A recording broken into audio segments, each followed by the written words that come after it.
Israel has shown more surgical precision at the cost of Israeli soldiers' lives in targeting Hamas and trying to avoid civilian casualties than any army has in the history of modern urban warfare. These are not my words. These are the words of, as you can see on the picture here, General Sir John McCall. He is a retired senior British Army officer, a past Lieutenant Governor of Jersey, and he previously served as Deputy Supreme Allied Commander of Europe from 2007 to 2011, a senior military figure. And he's just written a piece in the British Times, the Times, one of the most prominent newspapers in Britain. And he wrote an article saying, "I fought in Iraq. I know Israel is doing all it can to save civilians," which flies in the face of what we're hearing among some politicians and pressure groups and protests and media, stating that far too many have been killed and Israel's gone, as President Biden said, over the top. These are the words of General Sir John McCall. I'm going to read them to you now. This is what he said in the Times. "The pictures of horror are seared into our minds. The stories are part of our shared history. October 7th, a brutal massacre of Israeli citizens, led by the Hamas terrorist organization. And since then, an unremitting war between Israel and Hamas's forces in the densely populated territory of Gaza. Expressions of support and sympathy for Israel have rapidly turned into widespread criticism, including from allies. The Israel Defense Forces are accused of the reckless use of force and the murder of civilians, while international organizations have expressed concern about inadequate flows of aid. Last week, I visited Israel with a team of military experts from 6 NATO countries to see for myself. As a career officer, I served for 38 years in the British Army and have been in combat in Northern Ireland, the Balkans, Iraq and Afghanistan, and I was Deputy Supreme Allied Commander of NATO. I've seen war and know how difficult it can be to minimise civilian casualties. But I also know how hard we work to do just that with our soldiers' clear rules of engagement. Mistakes were made, but thankfully they were few and far between. Basing my views about the Israel-Hamas war on UK media coverage, I arrived in Israel critical and sceptical of their military operations. Initially, we were shown footage taken from Hamas headcams of heads being hacked off with knives and garden hose, and of women and young children being shot while Hamas fighters laughed and celebrated. The brutality was shocking and a reminder of the depths of the fanatical hatred that stands in the way of any progress. Our briefings on IDF operations came from senior field commanders and also included time in Rafah, the Gaza Strip, observing in the Gaza Strip, observing troops in action. Firstly, let me say that what we, military observers with decades of combined experiences in leading NATO armies, were told and saw was the most complex and demanding operational environment any of us had come across, including in Afghanistan and Iraq. The IDF commanders explained that underneath Gaza they had discovered 125 miles of tunnels, but believed there could be in excess of 310 miles. The areas they had cleared have tunnel shaft entrances in houses, in children's bedrooms, mosques, schools and hospitals. The tunnels are used for fighters to move around the urban areas, appearing behind and on the flanks of troops. Suicide bombers are a constant threat. Many of the houses and tunnel entrances are booby-trapped, and civilians are used as human shields. It means that in the confusion, regrettably, errors will occur.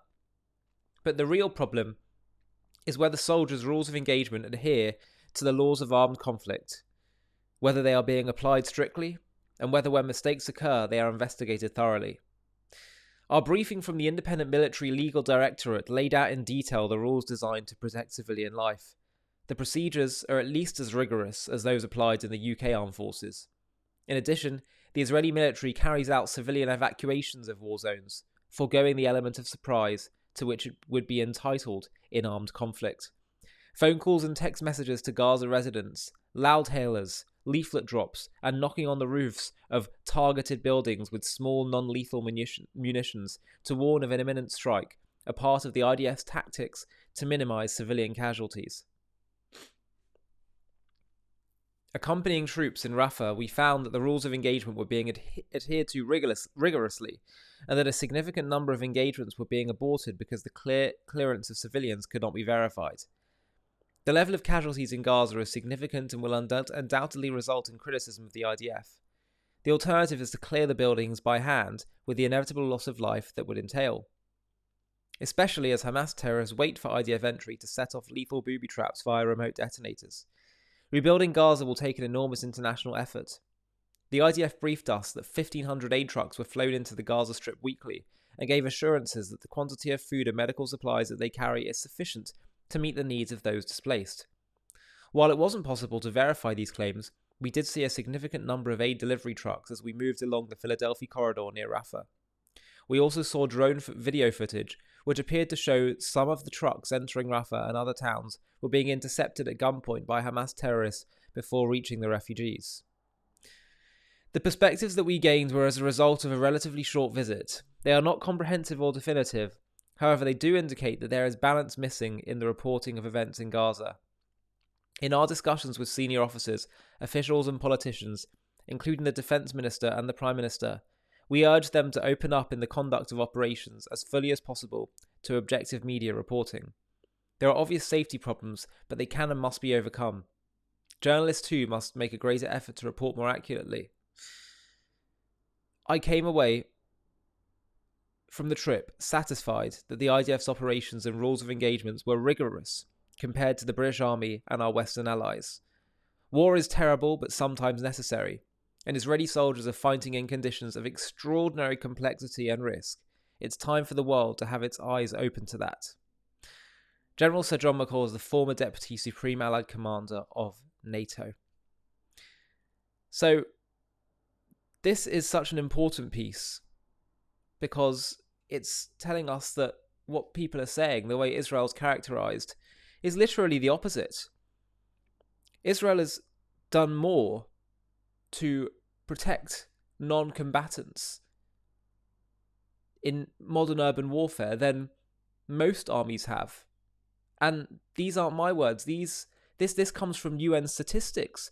Just do a basic Google search. Look on Wikipedia about the history of urban warfare, and you'll see that civilian casualties are far higher. It looks like Israel has about a 2-to-1, almost 1-to-1 ratio of civilian to combatant ratio, despite having, as McCall says, the most complex urban war environment that he's ever seen.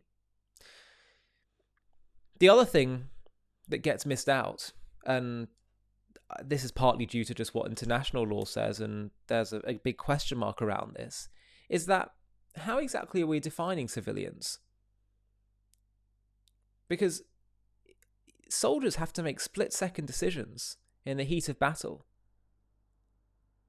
And the onus cannot be on soldiers always to determine who isn't a civilian and holding them accountable. In the heat of battle, it's impossible. If Israel says, go here and you can protect yourself because we're about to go in and fight, they can go. And if they're going to choose to stay in their homes or to be in a combat zone, even if they can't do anything about it, you can't hold Israel responsible when they're fighting an aggressor. Judaism, Torah law teaches that a civilian is someone who surrenders, someone that identifies themselves as a civilian, or flees or says, I don't want to be involved. But unfortunately, again, another way in which it becomes blurry is the fact that it seems most civilians support Hamas and October 7th. This is from various polling done. Just do a basic Google search and you'll see, even just from a few months ago, various surveying companies, Arab ones, found that there is majority support among Arabs in Gaza and Judea and Samaria for what Hamas did, the genocide they carried out on October 7th. So international law would say, when it comes to civilians, by the way, that a teacher that teaches kids in schools to become martyrs under the guise of working for UNRWA, even though, quite frankly, there's no guise anymore of UNRWA. UNRWA have revealed themselves as being an anti-Israel hostile actor. But nonetheless, a teacher that teaches kids to be martyrs, raises them to do what they did on October 7th. Is that an innocent civilian? A mother that raises a child to become a terrorist, when she receives a call from her son saying, I've killed Jews, Allahu Akbar, celebrating, is she innocent? Someone that's hiding Hamas weaponry or tunnel entrances in their homes.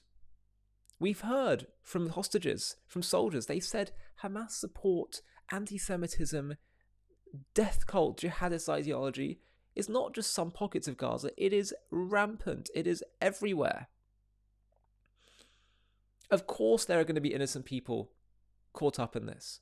Of course children that are just have the hatred shoved down their throat. They are victims, of course.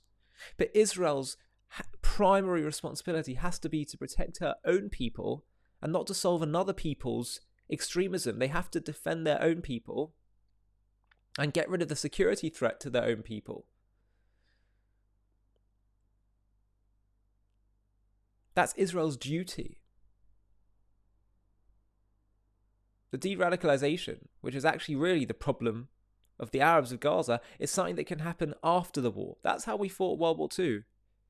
Trying to figure out what we do with the radicalization that occurred in Germany, we deal with that after we've defeated the threat.